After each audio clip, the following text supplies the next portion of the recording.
शोएब शाहीन साहब को सुनिए कि वो किस तरीके से बता रहे हैं। ये सारों के साथ यही सब कुछ हुआ है, शोएब शाहीन साहब के साथ, अली बुखारी के साथ, हर जगह, यास्मीन राशिद के साथ, आलिया हमजा के साथ। आलिया हमजा का मैं आपको बताऊंगा कि वो कैसे हारी हैं, उनको कैसे हरवाया गया है। बिस्मिल्लाहिर्रहमानिर्रहीम, इय्याका नअबुदु व इय्याका नस्तईन।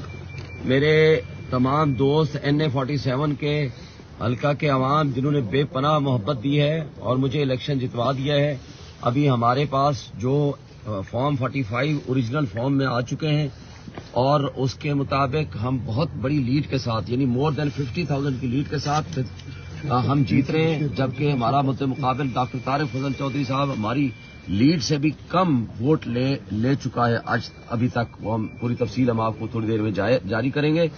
जबकि रिटर्निंग ऑफिसर यहाँ जो मौजूद फरमा हैं, वो एक तो उन्होंने मुझे गेट पे रोक रखा है, इस वक्त तक मुझे फॉर्म 47 नहीं दे रहे। दूसरा, चंद एक हलकों में हमने वो जो बाहर स्क्रीन में शो कर रहे हैं, वो इस वक्त जो हमारा वोट है वो डाल रहे हैं तारिक फजल के खाते में। जो तारिक फजल का कम वोट है, यानी वो जिसमें हार रहे हैं, वो हमारे खाते में डाल के फ्रॉड करके, धांधली करके उस रिजल्ट को चेंज करने की कोशिश कर रहे हैं। यानी 50,000 से जायद की जो डिफरेंस है, वो लीड है मेरी, उसको खराब करने की ये कोशिश कर रहे हैं। और ना हमसे रिटर्निंग अफसर मिल रहे हैं, ना पुलिस हमें अंदर जाने की इजाजत दे रही है। ये सारा धांधली और फ्रॉड का ड्रामा, ये कैपिटल इस्लामाबाद की पुलिस और ये ब्यूरोक्रेसी जो उसको रिटर्निंग ऑफिसर और district returning officer supreme court of Pakistan ने मुतय्यन किया था, ये उनकी जेरे सरपरस्ती सब कुछ हो रहा है। मैं एक बात वाजे कर देना चाहता हूं कि ये वो हल्का है NA47 जिसमें supreme court of Pakistan, Islamabad high court, election commission of Pakistan, diplomatic enclave, ये सारी की सारी सब कुछ के बावजूद जो कुछ धांधली का प्लान किया जा रहा है पूरे पाकिस्तान में, उसमें मेरा हल्का NA47 भी कुछ ज्यादा दूर नहीं है। मैं तमाम दोस्तों को अभी ये कॉल देता हूं कि सारे दोस्त जो अभी जाग रहे हैं और मेरे दफ्तर या G93 में पहुंच जाएं या रिटर्निंग अफसर के दफ्तर के बाहर पहुंच जाएं।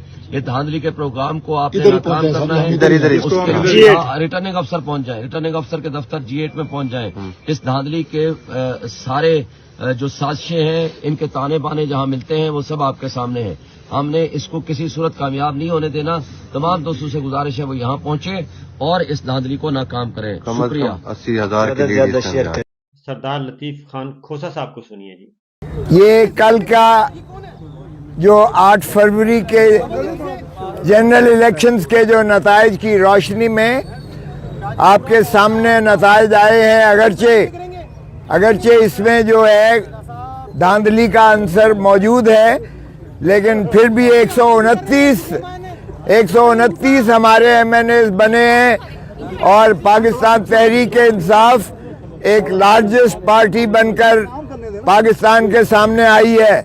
पाकिस्तान की कौमी गैरत और हमीयत इसी चीज की मुतकादी थी और आज मैं पहला ही बयान में ऐलान करता हूं और मैं ये मुतालबा करता हूं कि इमरान खान न्याजी को फिलफौर रिहा किया जाए और जब तक उसे रिहा नहीं किया जाता, इसका मतलब है पाकिस्तान के अवाम की उन ख्वाहिशात और उमंगों की नफी की जा रही है।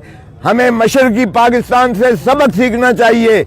जब भी हम अवाम का मैंडेट को हम उससे इनकार करते हैं, उसको तस्लीम नहीं करते, तो उसके नताइज हमने भुगते हैं। खुदारा मत कीजिए उस रवायत को दोहराएं और पाकिस्तान से मोहब्बत करें, पाकिस्तान के अवाम से मोहब्बत करें, पाकिस्तान से आइन से मोहब्बत करें। और पाकिस्तान का आइन बड़ा वाज़ेह तौर पर मुक़्तदिर करता है अवाम पाकिस्तान को। अवाम पाकिस्तान के 25 करोड़ अवाम ने कल अपना फैसला दे दिया और उनके फैसले के मुताबिक इमरान खान न्याजी ना तो बागी है और ना गद्दार है। इसलिए इमरान खान न्याजी के फैसले अवाम ने मुस्तरद किए हैं जो इन्होंने किए हैं। इमरान खान न्याजी को जो सजाएं की हैं, अवाम पाकिस्तान ने उसको बुरा बुरी नज़र से देखते हुए उसको मुस्तरद किया है। और इसलिए मैं तकाजा करता हूँ कि सदर पाकिस्तान आर्टिकल 45 को इस्तेमाल करते हुए इनको कलअदम करार दे के मुखलसी दे इमरान खान न्याजी की, और वगरना मैं हुकूमत पाकिस्तान से मुतालबा करता हूँ कि वो इमरान खान न्याजी की सज़ा को कलअदम करने की रेफरेंस भेजे सदर पाकिस्तान को, और सदर पाकिस्तान करे आर्टिकल 45 में